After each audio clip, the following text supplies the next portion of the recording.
Sir ये sir आपका आज का यूपीएससी का इंटरव्यू अच्छा था। मतलब इस बार मैंने कोई मॉक नहीं दिया था क्योंकि टाइम नहीं था बिल्कुल भी। तो मेरा बोर्ड था सत्यवती मैम का बोर्ड, एंड द बोर्ड बस काफ़ी कोर्डियल था। अच्छे अच्छे सवाल पूछे उन्होंने तरह तरह के, जैसे डाक फेस भी था, कुछ करंट अफेयर्स भी थे, कुछ मेरे बैकग्राउंड को लेकर भी थे, इंजीनियरिंग के भी कई क्वेश्चंस पूछ रखे थे उन्होंने। तो सर ये आपका कौन सा अटेम्प्ट था? ये मेरा तीसरा अटैम्प्ट है और सेकंड इंटरव्यू है। इससे पहले भी इंटरव्यू दे रखा है आपने? पहले मैंने लास्ट ईयर दिया था बट वो अनफॉर्चुनेटली हुआ नहीं। तो सर आपका ऑप्शनल क्या था? मेरा ऑप्शनल एंथ्रोपोलॉजी है। तो सर इंटरव्यू में आपको वैसे तो आपने बताया कि काफ़ी अच्छा था, पर फिर भी कुछ आपको ऐसा लगा कि वहाँ पे और ज़्यादा स्कोप था कि इम्प्रूवमेंट किया जा सकता है? हाँ, कुछ कुछ जगह स्कोप था, मगर वही बात आ रही थी कि क्वेश्चंस इतने ज़्यादा हैं, कितना प्रिपेयर कर लोगे। तो थोड़ा वो स्कोप तो हमेशा रहेगा ही। तो कहीं कहीं पे स्कोप तो रह ही जाता है। तो कुछ ऐसे भी क्वेश्चन थे सर जो आप आंसर नहीं कर पाए?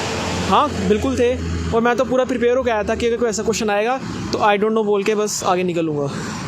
पिछली बार क्या हुआ था कि 2-3 क्वेश्चन ऐसे थे जो मेरे को आते नहीं थे, बट मैंने आई डोंट नो की बजाय गेस कर दिया, तो वहाँ मेरे ख्याल से गलती हुई थी लास्ट टाइम। तो इस बार मैंने सिंपली आई डोंट नो बोल दिया जहाँ पे मुझे डाउट था।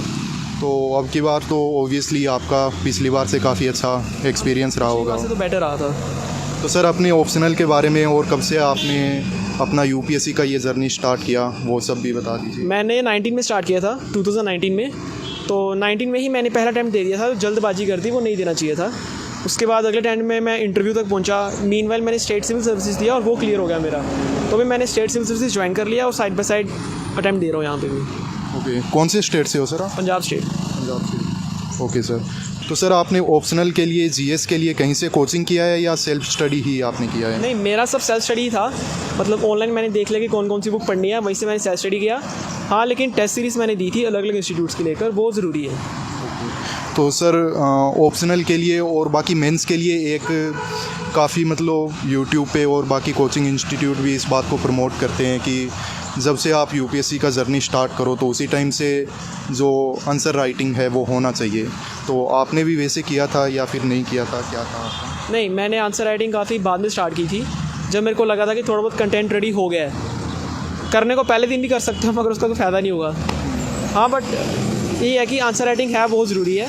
तो एक बार तुम्हारे पास कंटेंट तैयार हो गया देन आंसर राइटिंग करते रहो रेगुलर। आज का बेसिकली जो आपके क्वेश्चंस थे इंटरव्यू में, तो वो कौन कौन से फील्ड से पूछे गए? जैसे कि करंट अफेयर में क्या था, आपके डेफ से रिलेटेड क्या क्वेश्चंस पूछे गए, और काफ़ी सारे जो सिचुएशन रिएक्शन के लिए क्वेश्चंस होते हैं, एसआरटी क्वेश्चंस जिनको बोलते हैं, तो उनमें भी कुछ अगर आपको याद हो तो बता दीजिए।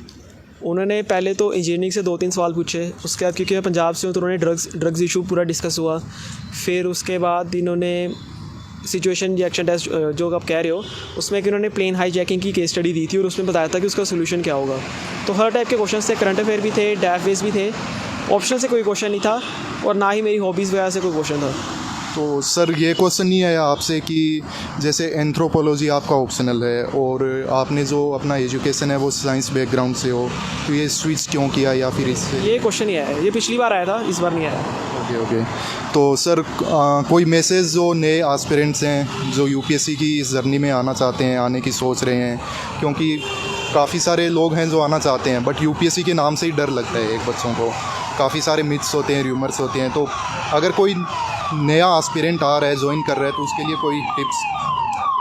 पहले तो एक ही, अगर तो आना है तो मोस्ट वेलकम, आइए, बट अगर श्योर नहीं है तो रहने दो, क्यों फालतू का पंगा लेना। और भी बहुत सारी करियर अपॉर्चुनिटीज़ हैं इंडिया में भी। और टिप तो मैं यही बोलूँगा कि मेंस आंसर राइटिंग ही अपना गेम चेंजर है। इंटरव्यू और प्रीलिम्स भी इंपॉर्टेंट है, बट अगर कैलकुलेट करके देख लो तो मेरे ख्याल से 80-90% ऑफ द स्कोर तुम्हारा मेंस से कैलकुलेट होता है। मेंस के लिए आंसर राइटिंग करनी है, और आंसर राइटिंग में एक टिप ज़रूरी है कि आंसर राइटिंग की स्पीड बहुत ज़्यादा होनी चाहिए। जैसे 50 पेजेस होते हैं आंसर बुकलेट में, तो मेरा टारगेट ये रहता था कि मैं 50 के 50 पूरे एंड तक भर के आऊँ, तो उससे मुझे फ़ायदा मिलता था। ओके सर, तो इसके अलावा सर आपने जैसे बोला कि आपका स्टेट पीसीएस है वो क्लियर्ड है, तो उसमें सर अब आप कौन सी पोस्ट पे हो? आप अंडर ट्रेनिंग होंगे ओबियसली, तो कहाँ पे आपका क्या चल रहा है? मैं अभी अंडर ट्रेनिंग हूँ पुलिस सर्विस में। पुलिस सर्विस में हो सर आप? ओके, थैंक यू सर, आपने अपना इतना कीमती समय में से थोड़ा टाइम हमारे लिए निकाला, और और आपको ऑल द बेस्ट आपके आगे के पूरे प्रोसीजर के लिए। ज़रूर एंड करो कि हो हाँ जाए इस सर, बार, नहीं नहीं सर, ज़रूर है ना? आपकी बेस्ट विशेस। हो ही जाएगा। और सर एक और रिक्वेस्ट है आपसे कि ऑब्वियसली सिलेक्शन आपका हो जाएगा, अगर उसके बाद भी थोड़ा टाइम हमारे लिए निकाल पाओ। Always there for you. Okay okay पक्का। ओके सर, ओके, चलो मिलते हैं। हाँ ज़रूर, थैंक यू। आपके लिए